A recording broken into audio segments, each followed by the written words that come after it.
Hello everyone and welcome to our YouTube channel Business Wala. Today's topic is OTT platforms and we are going to understand the business model of OTT platform referring to Netflix. In 2009, Netflix started to get collaborations and partnership with smart TVs and gaming consoles. At that time, Netflix was not a new company. To be honest, Netflix is older than Google itself. Netflix was founded by Reed Hastings and Mark Randolph in the year 1997. Initially, it was a movie rental company on internet. In today's busy world, going to the video store is a hassle. With Netflix, you just make a list of the movies you want to see, and you'll get your first DVDs in about one business day. And in the year 1998, it transformed to a website in which you can get a membership and get as many DVDs you want, and there were no late return fees. During 1998, the website of Netflix used to give subscription and people used to go to their website and buy DVDs, and they get the delivery of the DVDs to their doorstep. Like we get orders from Zomato, Swiggy, get delivered to a doorstep. So basically they don't used to make movies or something, but at that time they used to deliver the DVDs to the doorstep of the people who have subscription and ordering from their website. And in 2000 they get an excellent idea of recommendation system, as like when we watch videos on YouTube, we get recommendation on basis of that. They used to categorize people on basis of their movies they are watching, and they used to recommend people that what they should watch next, and their recommendation system worked very nicely. During 2000, like they were not selling the movies, they were selling the DVDs and recommending on basis of movies. Like if you are watching an action movie, they would recommend another action movie on basis of that. But at the time, they used to have a competition named as Blockbuster. Blockbuster used to have physical store available, but they don't have the online website as Netflix. That was advantage for Netflix, and they utilized it very well. Netflix recommendation system helped them a lot. They used to get more orders after the introduction of their recommendation system, and the recommendation system was working very fine. There were some more advantage for Netflix, like they had an online website in which people used to just have a subscription. The subscription was around $7.99, and at that time they used to get delivery to their doorstep. That's a very big advantage for Netflix. One was their delivery to the doorstep that Blockbuster didn't have, and secondly, they had the no charges for late return. By the time of 2004, Blockbuster realized that they should also launch a website, but they were late to do so. By the time of 2006, Netflix had 6.3 million subscribers to their website, but Blockbuster just had around 2 million. So Netflix has hold their market in online platform, and due to the strategical planning, they were the leading rental business of movies online. Basically, Netflix was always 2 steps ahead of its competitor. Netflix suddenly realized that this DVD and CD model will not work for too long. So they started to plan for movies that can be streamed online. By the time of 2006 and 7, they started to plan a website in which the movies can be streamed online by itself. They understood that laptops and getting out of trend, so they started to get collaboration with gaming console by the year 2009, and smart TVs by the year of 2010. A smart move made again. The year of 2010, they started to buy movies from the big producer itself, like Sony, Paramount, and Disney. They invested around $1 billion in this project. This is a huge amount of money that got invested in this. And the main thing is that they got an advantage, like their favorite competitor company, Blockbuster, filed bankruptcy in year 2010. The main reason that Netflix survived with time is they adapted to changes very quickly, but Blockbuster, on the other hand, were not able to do that. They were in loss around $1 billion. In that year, 2010, Netflix valuation was around $24 million. It's more than $200 billion currently. Seriously, I'm not joking. It's $200 billion plus dollar valuation right at this moment. By the time of 2011, they started to realize that they're spending too much money on buying products, means buying the movies from the production houses. So they started to plan to make Netflix original series. So, as you know that Netflix adapts very quickly. So in the year 2013, they started making the Netflix original series.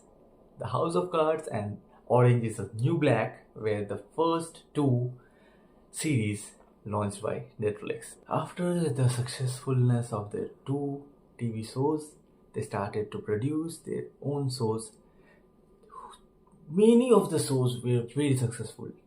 I can name some of them, like Squid Games, You, Stranger Things, are made by Netflix itself. At present time, they had more than 3,000 plus movie shows made by Netflix itself.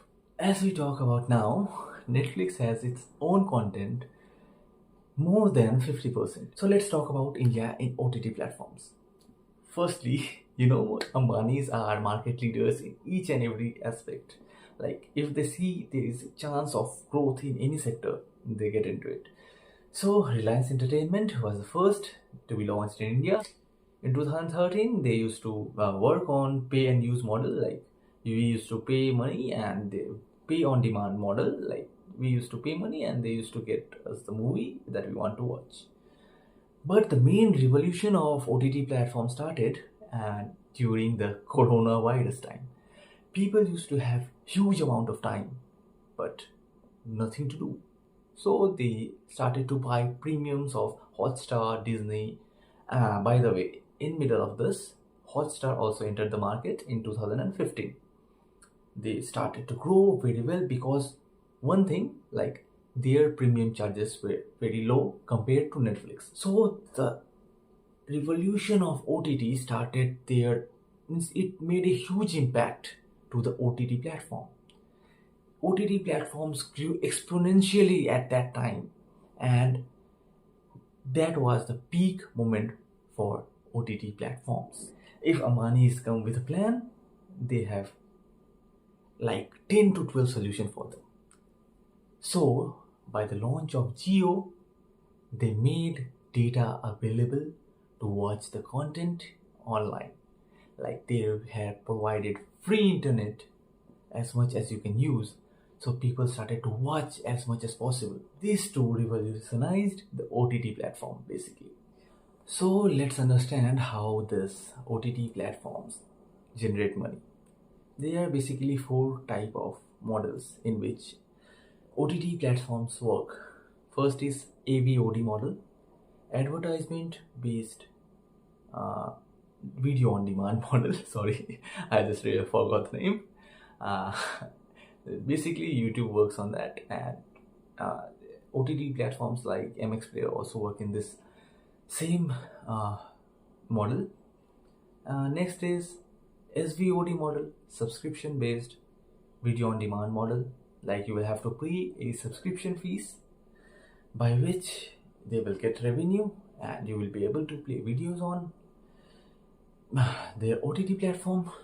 So the next is TVOD, that means transaction based video on demand model, in which you will have to pay to watch a certain videos. Amazon Prime works on this principle. Some of their videos needs to pay special fees to be watched. And the fourth one, there is a hybrid model in which everything is included. Like you will have to pay the subscription. If you want to watch a specific video, you will have to pay for that. You will have to watch ads if you don't have the subscription, and that's on so on and so forth. Like, and Netflix is trying to introduce ads on their videos so that there will be no subscription charges. Means it will not be available on each and every videos. Like there are some videos in which they will introduce ads, but like the premium charges will be the same. Means they will change, but all the videos will not be available on that, like on the advertisement based video on demand model. At that time Netflix used, like, they give comfort to the customers, like there's no late fees. You will have to pay the subscription monthly and you can return it whenever you want. So that's a great plan at that time. Then they switched to TV and streaming, online streaming. They started to adapt with the situation, but there is a small twist. In India, they are fading day by day. We will talk about that later, but firstly, they also used a plan, like they used to buy the movies before releasing in theater. Like before, when they were just starting, like at the period of Corona, means COVID period, they gained from this very much. Like all the theaters were closed, so no movies were launching in theaters. But after some time, after the COVID settled, they started to gain loss from that, because there were many movies which were not that much hit. Maybe they have invested around 100 crores in it, and but gained around 10 to 20 crores. So they started to lose money from that. Then they started to change their strategy. Like Netflix started to change the strategy. They said to the production house that first you do one thing, you go and release your movie in theater, and then we'll see how it's performing in your theater, and then we'll buy it. Like the people who will not watch in your theater, they will not go and watch in theater. They can watch it or in their home. So they developed changes with time. That's the main reason that they are growing. But still there is a catch. I will tell you about that. Why Netflix is not growing in India. But before that, let's talk about a research done by Deloitte. Deloitte has said that OTT platforms are going to gain around 20% more revenue by the year 2029. This has the potential to grow with time, as they know how to adapt with time. So firstly, their main competitor is Hotstar, and their subscription fees is comparatively low. That's the first reason Netflix is not performing as Hotstar in India. To compare it, Hotstar has 50% of Indian market share, whereas Netflix has just only 5% share. Secondly, the content in Netflix are basically in English, and like they are creating videos not related to India, not in native languages. There is dub and sub, but still the Indians are always try to connect with the movies they are watching. That's the second point. Thirdly is Hotstar and Jio Cinemas are buying the cricket rights, for which people are ready to pay as much money as they want. As Jio Cinema has bought IPL rights, but Netflix is not doing that. They don't have any connection with telecom partners, so they're not connecting with Indian people that deeply. But maybe they will get some plans accordingly, and they will develop some models with this, and they will catch up soon. So that's all for the video. I know that this video has been very long. I would just say like, subscribe and share. And if you have watched till now, thank you very much. I will think that my mehnat sakar hua. Sorry for using this word. And last, thank you everyone. So let's see you in the next video.